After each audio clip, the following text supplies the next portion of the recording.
Page 23 from The Dance of Anger, Chapter 2. Ineffective blaming versus assertive claiming. How does fighting and blaming actually serve to block rather than facilitate change? Let's analyze Barbara's situation more closely.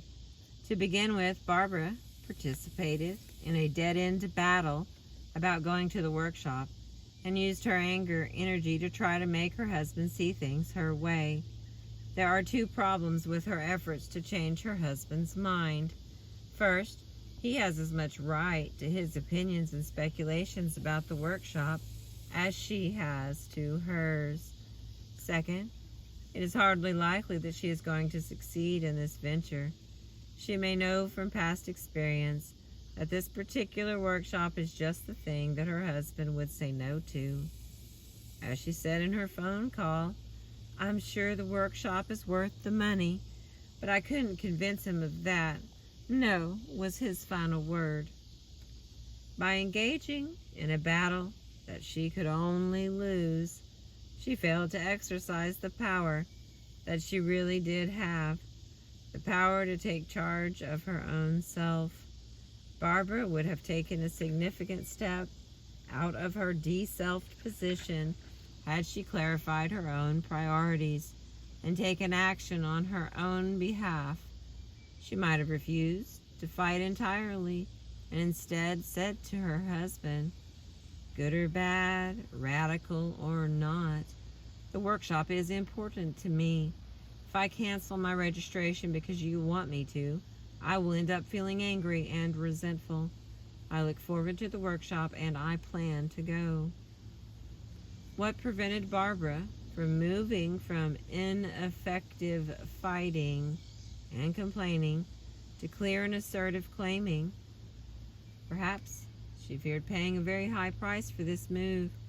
Many of us who fight ineffectively, like those of us who don't fight at all, have an unconscious belief that the other person would have a very hard time if we were clear and strong. Our anxiety and guilt about the potential loss of a relationship may make it difficult for us to change in the first place, and then to stay on course when our partner reacts strongly to our new and different behavior. Making changes, taking chances. What if Barbara did something different and clarified a new position with her husband? What if she approached him at a time when he would be most receptive to hearing her and stated her position firmly and calmly, without anger or tears? For instance, "I know that you don't think the workshop is worth the money, and I appreciate that this is your opinion. However, I'm a grown woman, and I need to make my own decisions. I don't expect you to approve of the workshop or to be happy about me going, but I do need to make this decision for myself." Let us imagine that Barbara could stand firm on the real issue here. "I will make my own decisions," and avoid getting sidetracked into arguing other points, such as the value of the workshop or my character and credentials.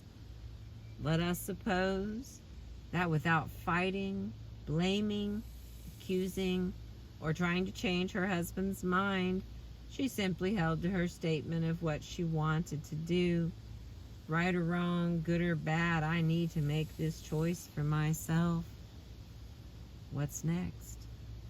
What would happen to this couple if Barbara challenged the status quo by calmly asserting her decision to attend the workshop? What would her husband's next move be? Would he draw the line and say, "If you go, I'll leave you"?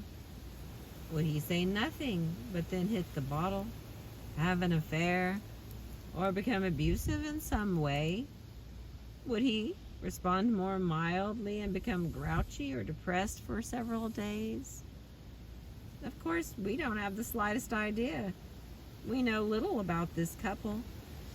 One thing, however, is certain. Whenever one person makes a move to rebalance the seesaw, there is a counter move by the other party. If Barbara behaved in this new way, her husband would make some change back maneuver as an attempt to reduce his own anxiety and reinstate the old, familiar patterns of fighting. Such a maneuver would occur not because he no longer loved his wife or because he felt threatened by the new level of assertiveness, separateness, and maturity that Barbara was demonstrating. Barbara's new position would have implications far beyond the question of her attendance at an anger workshop. It would be a statement that it is her responsibility, not his, to make decisions about what she will and will not do. In calmly and firmly clarifying this important issue in the relationship, she would no longer be the same woman whom he married and with whom he feels comfortable and secure. She too would be feeling very anxious and uncertain if she behaved in this new and different way.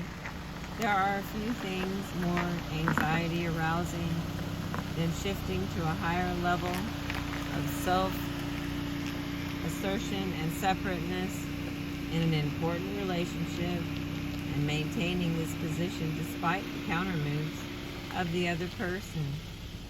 If Barbara gives up her fantasy and she can change her husband,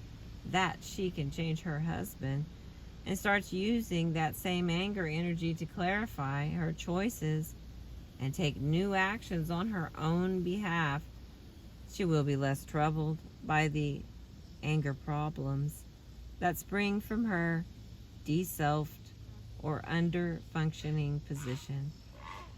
Headaches, low self-esteem, and chronic bitterness and dissatisfaction, to just name a few. The price she will pay is that her marriage, at least for a while, will likely be rougher than ever. Underlying issues and conflicts will begin to surface. She may start asking herself some serious questions. Who is responsible for making decisions about my life? How are power and decision-making shared in this relationship? What will happen in my marriage if I become stronger and more assertive? If my choice is either to sacrifice myself to keep the marriage calm or to grow and risk losing the relationship, which do I want? Perhaps Barbara is not ready to be struggling with such threatening issues at this time. Perhaps she would get very little support in such a venture. Perhaps she believes that any relationship is better than no relationship at all. For all we know, she herself is scared to attend the workshop and is unconsciously inviting her husband to express all the negative feelings for both of them. It is important to appreciate that there are real dangers here. If Barbara was to stand firm about the workshop, she would inevitably feel an internal pressure to take a stand on other issues as well. Whereas in the past, she and her husband may have fit together like two pieces of a puzzle. She would now be in the process of changing her shape. Would he change along with her so that they could continue to fit together? Or would he eventually leave her? Would she, while making her own changes, decide that she needed to leave him? At least for now, Barbara has made her choice to protect her husband and continue in the old ways. It is not simply an act of passive submission. Rather, it may well be an active choice to safeguard the predictable familiarity and security of her most important relationship, her marriage.